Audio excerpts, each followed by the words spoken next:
बोलिए नारायण भगवान की जय।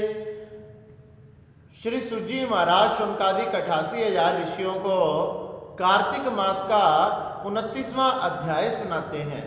श्री सुजी महाराज कहने लगे कि हे शुनकादिक 88,000 ऋषियों, कार्तिक मास बड़ा ही पवित्र है, जो बड़े बड़े पापों को नष्ट करने वाला और कलह की तरह सभी को मुक्ति प्रदान करने वाला है। श्री शौनकादिक 88,000 ऋषि सुजी महाराज से पूछने लगे कि हे सुजी महाराज, आपने हमें बताया कि इतना पाप करने वाली कलह की भी मुक्ति हो गई।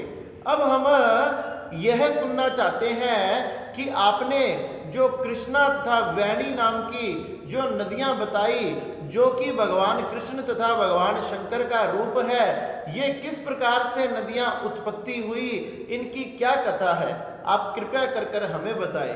तो श्री सुजी महाराज कहने लगे, हे शौनक ऋषियों, एक समय चाक्षुषु मनवतर के आरंभ में श्री ब्रह्मा जी ने साहा पर्वत के शिखर पर यज्ञ करने का आयोजन रखा, जिस यज्ञ में ब्रह्मा जी ने सभी देवी देवताओं को, संत महात्माओं को, ऋषि मुनियों को, ब्राह्मणों को, समस्त तीनों लोकों के सभी व्यक्तियों को निमंत्रण भिजवाया, सबको बुलाया।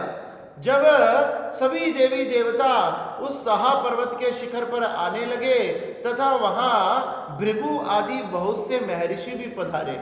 जब भृगु आदि महर्षियों ने भगवान नारायण, भगवान विष्णु से कहा कि यज्ञ प्रारंभ होने से पहले हमें दीक्षा विधान करना चाहिए, हमने दीक्षा देनी चाहिए, इसलिए ब्रह्मा जी की पत्नी तवरा को बुलाकर लाओ।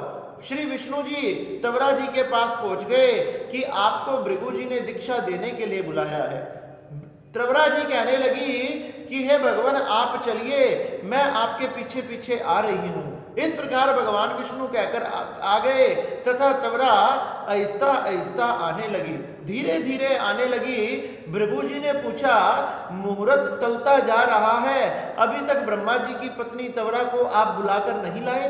भगवान विष्णु ने कहा कि हे भृगु ऋषि, मैं तो उन्हें काफी समय पहले ही संदेश दे आया, लेकिन अभी तक वो नहीं आई।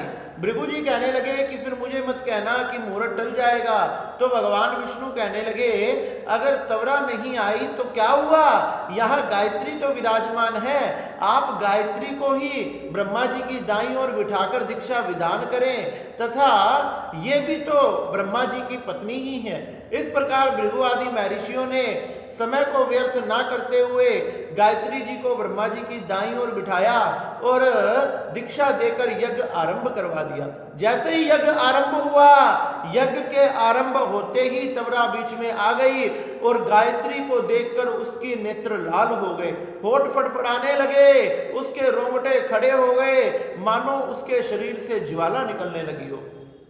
तवरा ने गायत्री को श्राप दे दिया कि तू मेरे स्थान पर बैठी है, जा, मैं तुझे श्राप देती हूं, तू अदृश्य हो जा, अदृश्य होकर बहने वाली नदी बन जा। गायत्री को भी क्रोध आ गया, श्राप को सुनकर कहने लगी कि जिस प्रकार से ब्रह्मा जी की तुम पत्नी हो, मैं भी ब्रह्मा जी की पत्नी हूं, तुम्हारा यहाँ बैठने का अधिकार है तो अधिकार मेरा भी यहाँ बैठने का है। तुमने मुझे व्यर्थ में श्राप दे दिया, इसलिए मैं भी तुम्हें श्राप देती हूं, जा, तू भी पश्चिम में बहने वाली नदी बन जा। इस प्रकार से दोनों ने एक दूसरे को श्राप दे दिया। अब तो तवरा यही नहीं ठहरी, तवरा का क्रोध चरम सीमा तक पहुंच चुका था। तवरा का क्रोध चरम सीमा तक पहुंच चुका था तो तवरा ने क्या किया, यज्ञ में जितने भी देवी देवता पधारे थे, यहां तक कि भगवान श्री विष्णु, भगवान शंकर तथा ब्रह्मा जी, इन सबको भी श्राप दे दिया और सभी देवी देवताओं को भी श्राप दे दिया। सबको शापित कर दिया कि जो जो इस यज्ञ में पधारे हैं, साहा पर्वत के शिखर पर पधारे हैं, वो सभी देवता अदृश्य हो जाएंगे और सभी देवता नदी के रूप में यहां से प्रवाहित होंगे।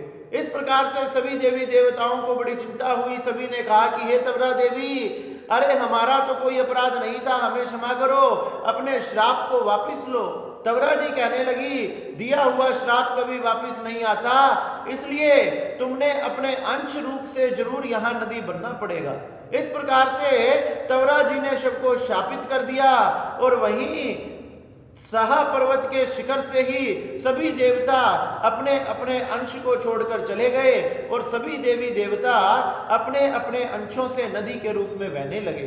तवरा तथा गायत्री भी पश्चिम वाहिनी नदी होकर बहने लगी तथा दोनों का नाम सावित्री पड़ गया। इस प्रकार से भगवान कृष्ण जो कृष्णा नदी के नाम से, भगवान शंकर जो वैणी नदी के नाम से तथा श्री ब्रह्मा जी जो कुमुद वन के नाम से बहने लगे। इस प्रकार से कृष्णा तथा वैणी नदी की उत्पत्ति हुई जो साक्षात भगवान कृष्ण तथा शंकर जी का स्वरूप है।